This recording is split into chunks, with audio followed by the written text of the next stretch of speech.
All right, good afternoon, everyone, and welcome to today's live cooking demonstration. My name is Ryan Smith. I'm the Wellness Program Administrator with Georgia State University's Employee Development and Wellness Services.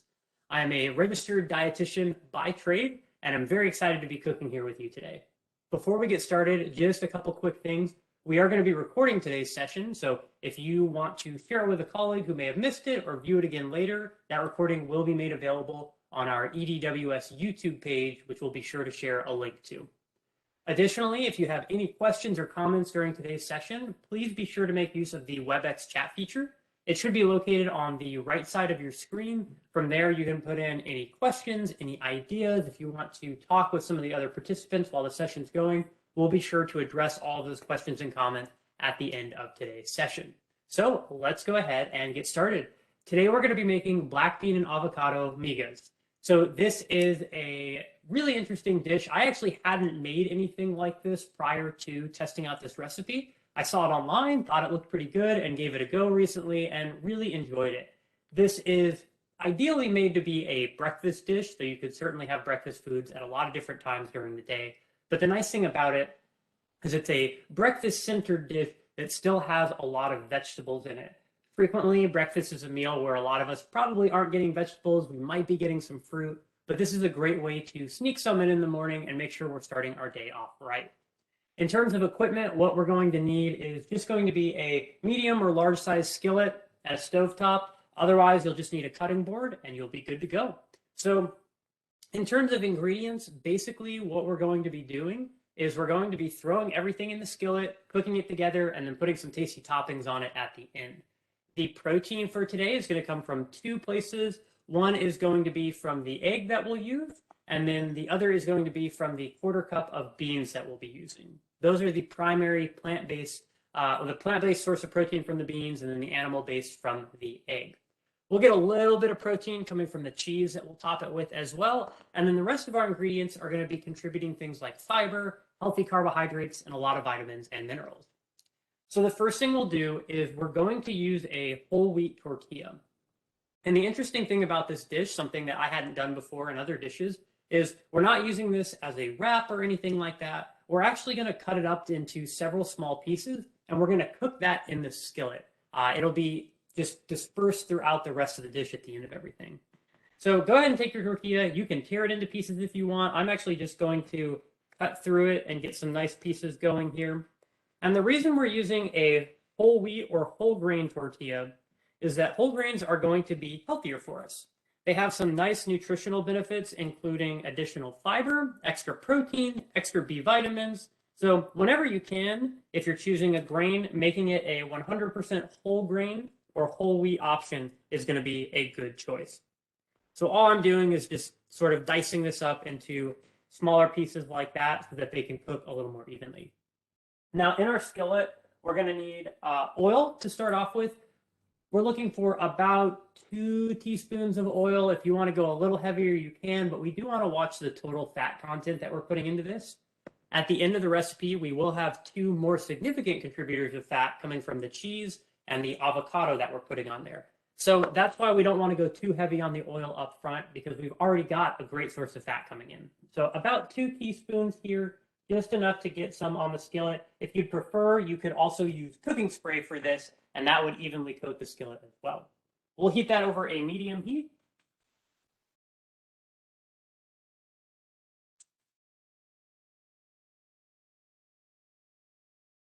All right, and we'll give that a chance to warm up. And like I mentioned, what we're going to do is throw these tortilla pieces on there and let them start to brown. So we want them to cook by themselves initially. They're going to cook a little bit slower than everything else. Things like our vegetables with a high water content, they'll cook pretty quickly along with the egg as well. So we'll put these in first. They'll start to heat up in that oil and get that nice light browning to them. So I'm just going to kind of make sure the oil is moving around here, coating all parts of the pan. And then we can go ahead and throw in our whole wheat tortilla. Now, once you've got those in there, I'm just going to mix them around a little bit so they're making some contact with that oil.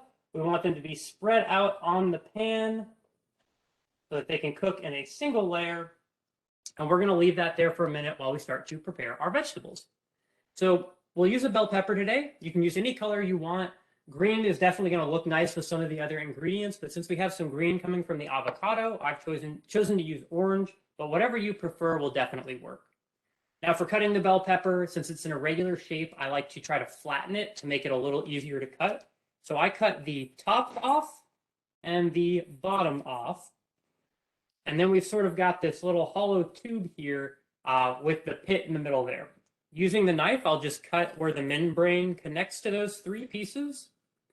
And that will allow you to easily pull out that core and we can discard it over to the side. From here, I'm going to take this and make a single cut. And this will allow me to flatten the pepper out so I have a nice flatter surface to cut with and I'm not worried about the irregular shape of the pepper.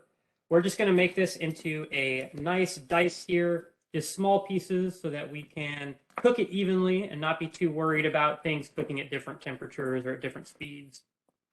Once you've made those strips, I'm just going to turn it like so and then cut perpendicular to finish that dice.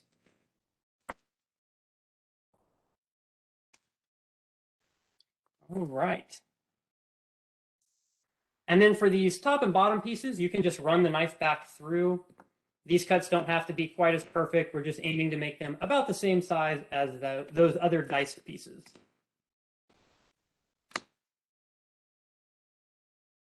And then for the top, I usually just cut around that center part there and get the edible portion that I can. And if you have a stem on the top, you may want to pull it out or cut it off just so that it's a little easier to cut around things.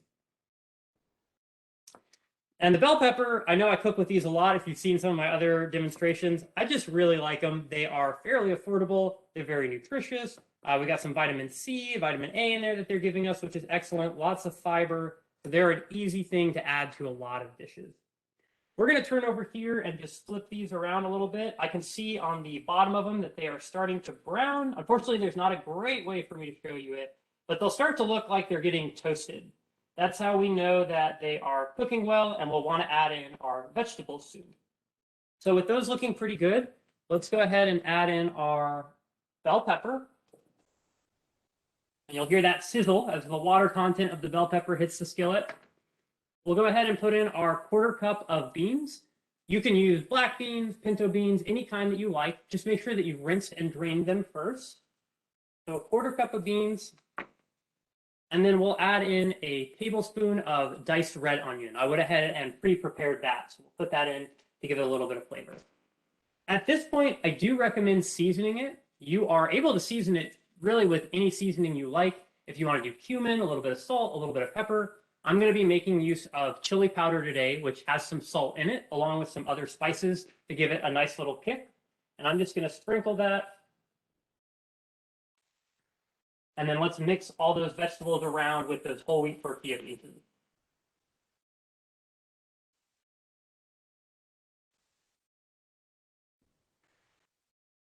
That smells good. There's something so nice about that sizzling sound accompanying the smells that are coming up into the air. So the next thing that we'll want to prepare is we'll want those vegetables to cook until the bell pepper and the onions start to become tender. So a little soft, they're giving in a little bit.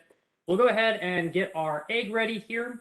So we're just using the one egg. It's going to give us about 7 grams of protein, and that'll add to the protein in the beans. So go ahead and crack your egg open. I got lucky there. Sometimes I get some shells in there and have to pick them out, but luck was on my side. So we're going to go ahead and just lightly beat the egg with a whisk here. We want to mix it around until it's nice and even. And we'll add this in on top of our tortilla pieces and our vegetables at the end. The egg cooks fairly quickly, which is why we're sort of pre-cooking everything else to get it nice and ready. Okay, so that's whisked nicely. I'm going to stir this around a little bit again. You want to make sure that those tortilla pieces don't stick to the bottom of the skillet. So we'll shift them a bit.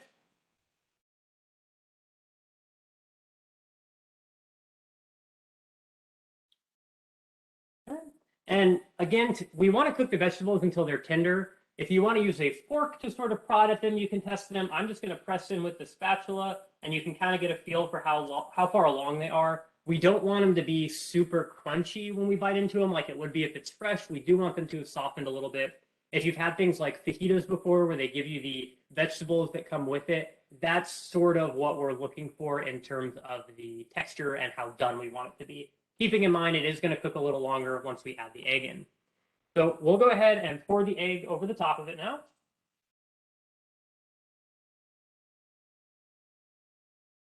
And then we're going to mix that around. We want the egg to cook and we want it to be mixed in with the vegetables and the tortilla strips. We're sort of getting a little bit of that egg flavor on top of all the other ingredients. It's almost like an omelet in some ways, the way that we're preparing it, just kind of a different way of looking at things and combining those ingredients. The egg will have a tendency to stick to the pan, so using your spatula to just pry up any pieces that may get stuck is going to be recommended as well. So we're just going to cook this until the egg is well cooked. I'm going to leave that there for just a second. So with our last two ingredients, the cheese, you have the option to either wait to add this on if you want it to still stay sort of chilled. Some people like the cold cheese, or you can add it to this dish so that the cheese can melt while it's over the heat. That makes a little bit more of a mess in the skillet. If you're not afraid of cleaning that up, I recommend going for it. I do like for the cheese to melt and to be warmed up with the rest of the ingredients. And then the avocado is the only thing that's going in at a cooler or room temperature. So I'll leave that up to you how you want to handle it. You may also want to, if you're planning to make leftovers or eat it at a later time, you may want to save the cheese and top the cheese before reheating it. That would also work well. Okay, so the egg is looking well cooked at this point. I'm going to top it with cheese real quick. And this is a 1/4 cup of cheese. We're trying to keep the portion size reasonable. We don't want to go overboard on the sodium or the fat. So using a 1/4 cup allows us to get some of that cheesy goodness while still sticking to our nutrition goals and keeping the calories in check. So I'm going to mix this around a little bit, let that cheese start to melt. It's going to get nice and gooey.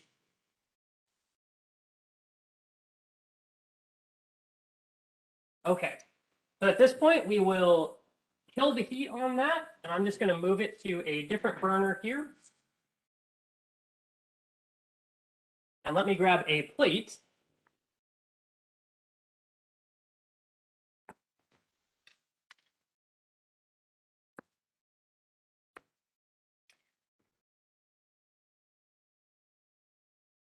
And you can probably see that steam. It is nice and hot, and it smells so good.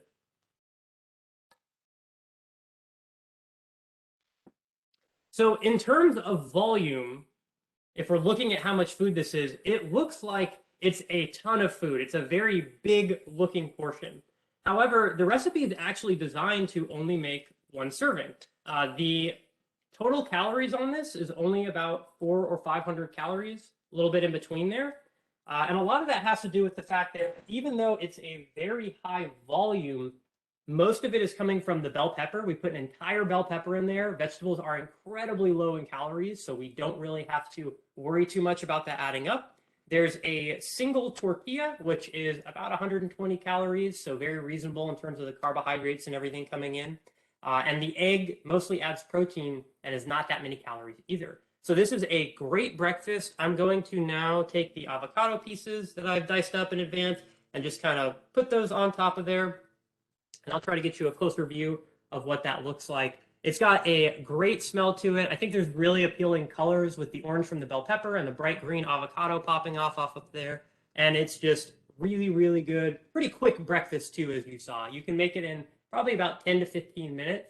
You can batch cook this. So if you want to make a larger serving, if you've got a bigger skillet, you can double up on some things, make some for other people that may be living with you in your household, or just have some leftovers. In terms of things you might serve this with, if you do want to complement it and have a little bit of additional food, I would recommend doing something like a sliced orange next to it. You may have seen that in the photo at the beginning of today's presentation. That adds a little bit of sweetness and really rounds out the meal, because at that point we have healthy fats coming from the avocado. We've got a source of vegetables coming from the bell pepper, the onions, and the beans. Protein from the eggs, the beans, and a little bit from the cheese. healthy whole grains from our whole wheat tortilla, and adding a piece of fruit like a sliced orange would be our final component of the food group there, and really make for a nice balanced meal that'll give you some sustained energy throughout the day. In terms of customizing this, you can think of it a lot like you would an omelet. So I used a bell pepper, but this would be great with some tomatoes, maybe doing some spinach, some kale, some greens cooked into it. You might want to serve it with some salsa and top it with that to give it a little bit more of a kick. And you can mix up the seasoning as well to make it fit your preferred flavor profile.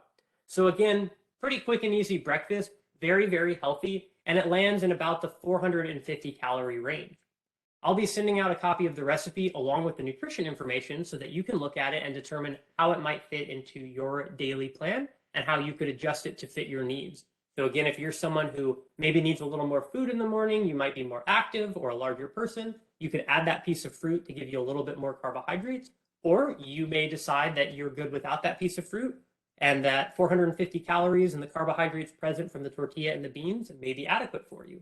So you can experiment with that and adjust it to fit what your specialized needs are. I do want to turn my attention to the chat. I see we have a couple of questions or comments. Okay, some people saying looks good as usual. I really appreciate that. Glad to hear that it looks tasty.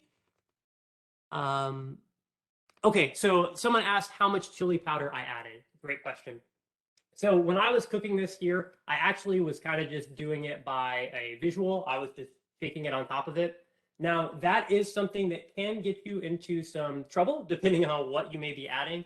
For example, doing salt or an oil without a measurement, if you're not accustomed to knowing how much you're putting on there, your eyeball could be pretty off in terms of the amount that you're adding, and you may be adding in a lot of extra salt or a lot of extra calories.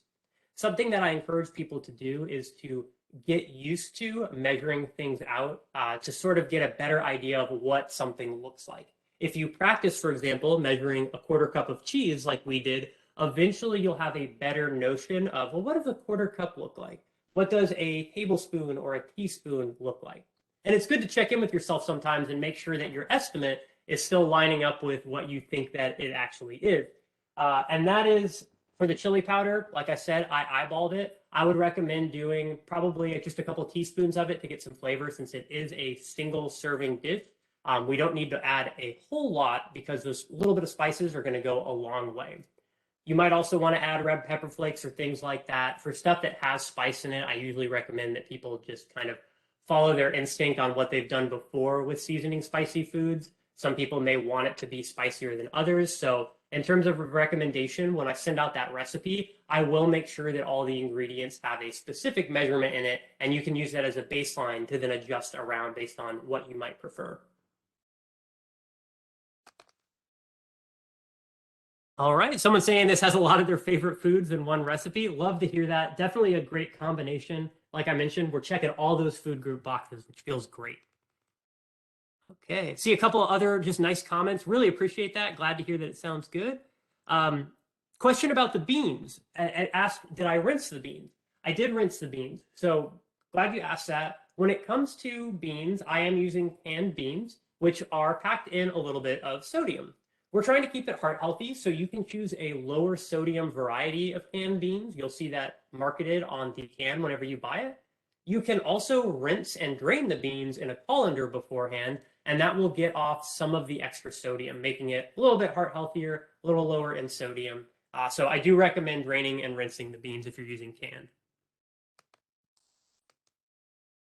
Okay, and then another question, is the tortilla just browned or is it a little crunchy like a chip? So that can kind of come with how long you cook it before you add in the other things. Once you start to add in the things that have some water content to them, like the bell peppers, like the egg, then if it hasn't gotten pretty crispy already, it will stay a little bit softer. Trying to see, I do not have a fork nearby that I can easily grab, but these are a little bit, I can just show you. They are a little bit soft. They're not going to like fully snap like a wheat thin or a cracker would, but they do have a little bit of rigidity still to them because of the fact that we browned them beforehand and got them a little toasted. If you like that, you could brown them a little more and it could almost end up being kind of a nacho-y thing. You are intended to eat it with a fork, but you could do that. Or if you prefer for them not to be super crunchy, just don't brown them as long up front and then add in the vegetables and the eggs a little bit earlier in the process.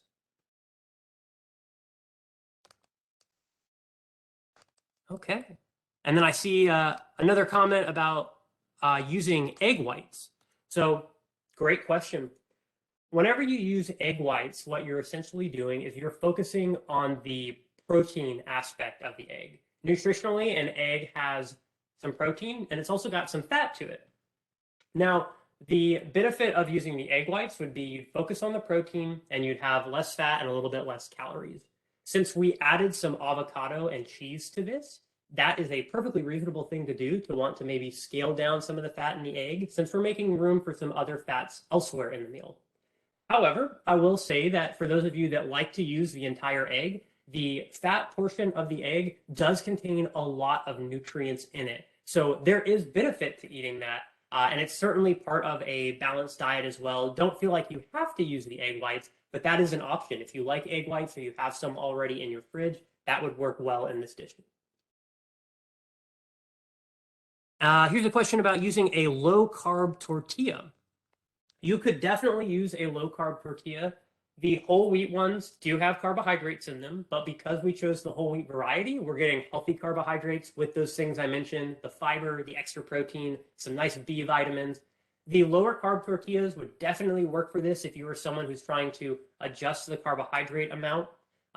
If you take out the carbs in the tortilla and use a lower carb one, you might find that you wish you had a few more carbs with the meal. And then that side piece of fruit that we talked about, like an orange, maybe cutting up an apple, that would be an extra great way to complement this by adding some carbs back in. Of course, if you are following a particularly low carb diet, then certainly using a low carb tortilla here might help make this modified to better fit your specific needs. Oh, and someone said this is their first time attending and they enjoyed it. Well, I'm glad to hear it. And certainly for all or any first time attenders out there, we'd love to have you at our future cooking demonstrations. We do these twice a month. So we do have a mailing list.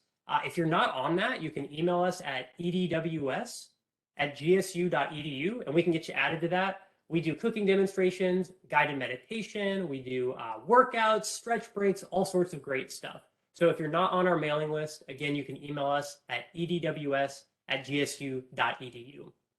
So as a follow-up to today's presentation, you'll get an email with a link to a short survey where you can let us know what you thought of it, if you've got any ideas for future improvement or things you'd like to see.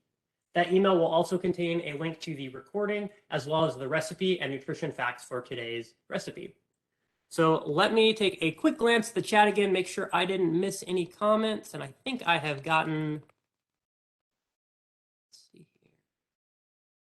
Okay, I think I caught all of them. So again, thank you everyone for attending, whether you're a first-time viewer or one of our longtime supporters. We really do appreciate your attendance. It lets me get to keep doing these. I love being able to cook for work and getting to enjoy the tasty food afterwards. So thank you again, everyone. I hope you have a great rest of your day.